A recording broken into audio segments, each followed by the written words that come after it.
Hello! എല്ലാവർക്കും സുഖാണെന്ന് വിശ്വസിക്കുന്നു. നമ്മളിന്നൊരു പള്ളിപ്പെരുന്നാൾ കാണാൻ പോകാൻ വേണ്ടി ഇറങ്ങിയതാണ് കേട്ടോ. സാധാരണ പള്ളികളിലെ പെരുന്നാൾ പോലെയൊന്നും അല്ല കേട്ടോ. അപ്പോൾ നിങ്ങൾ വിചാരിക്കും ഇതിനെന്താ പ്രത്യേകതാന്ന്. ഇതെന്താണെന്ന് വെച്ച് കഴിഞ്ഞാൽ നമ്മുടെ വയനാട് ജില്ലയിലെ ഏറ്റവും പ്രധാനപ്പെട്ട ആഘോഷങ്ങളിൽ ഒന്നാണ് പള്ളിക്കുന്നുള്ളിലെ ഒരു പെരുന്നാൾ എന്ന് പറയുന്നത് കേട്ടോ.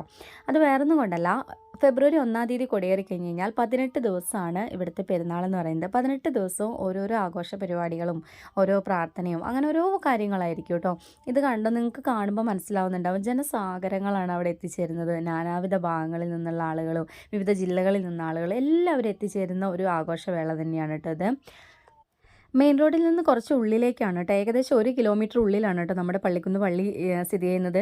അതുമാത്രമല്ല, അതുകൊണ്ട് തന്നെ ഈ മെയിൻ റോഡിൽ നിന്ന് തുടങ്ങുന്ന ഈ സ്റ്റാളുകൾ, റോഡിൻ്റെ ഇരുവശങ്ങളിലും കംപ്ലീറ്റ് സ്റ്റോളുകളാണ് കേട്ടോ. ഏകദേശം പള്ളിയുടെ ഒരു അങ്കണം വരെയും ഈ സ്റ്റോളുകളാണ്. എന്തൊക്കെ സൈസിലുള്ള സ്റ്റോളാണെന്നൊന്നും പറയാൻ പറ്റില്ല, കാരണം അത്രയധികം സ്റ്റോളുകൾ അവിടെ ഞാൻ കണ്ടു. എന്തൊക്കെയാണെന്ന് ഇപ്പോൾ എനിക്ക് ഒരു ഓർമ്മയില്ല, കാരണം നമ്മളെല്ലാം കൂടെ കാണുന്നതുകൊണ്ട്. രണ്ട് സൈഡിലും ടോയ്സിൻ്റെ സെക്ഷൻ ആണെങ്കിൽ പിന്നെ പറയണ്ട.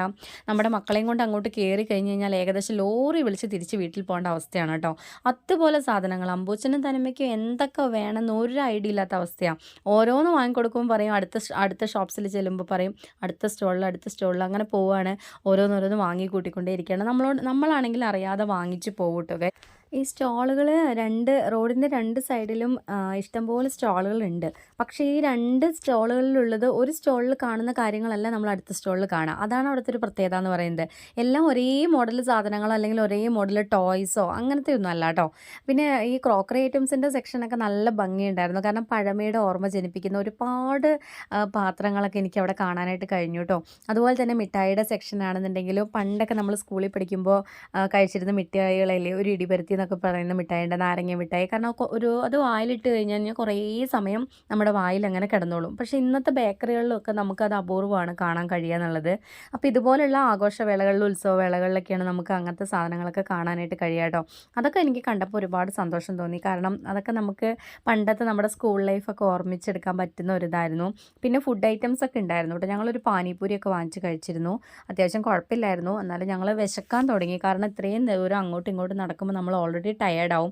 വെറുതെ നടക്കുകയല്ലല്ലോ, എല്ലാ ഷോപ്സിലും കയറി ഇറങ്ങിയല്ലേ നടക്കുന്നത്. അപ്പോൾ നമുക്ക് അതിൻ്റേതായ ഒരു ടയേർഡൊക്കെ ഉണ്ടാവും കേട്ടോ. പാനിപ്പൂരി കഴിച്ച് കുറച്ചുകൂടി മുന്നോട്ട് നടന്നു വന്നപ്പോഴാണ് കേട്ടോ ചൂടോടെ കോളിഫ്ലവർ വറുത്ത് വരുന്നത് കണ്ടേ. അമ്പൂച്ചനത് കണ്ടപ്പോൾ അത് വേണമെന്ന് ഭയങ്കര വാശിയായിരുന്നു കേട്ടോ, കാരണം അവന് പൊതുവേ കോളിഫ്ലവർ വറുത്തതിനോട് ഭയങ്കര ഇഷ്ടമാണ് കേട്ടോ. വീട്ടിൽ വറുത്താലും നമുക്കൊന്നും തരാറില്ല, അവൻ തന്നെ കഴിക്കലാണ്.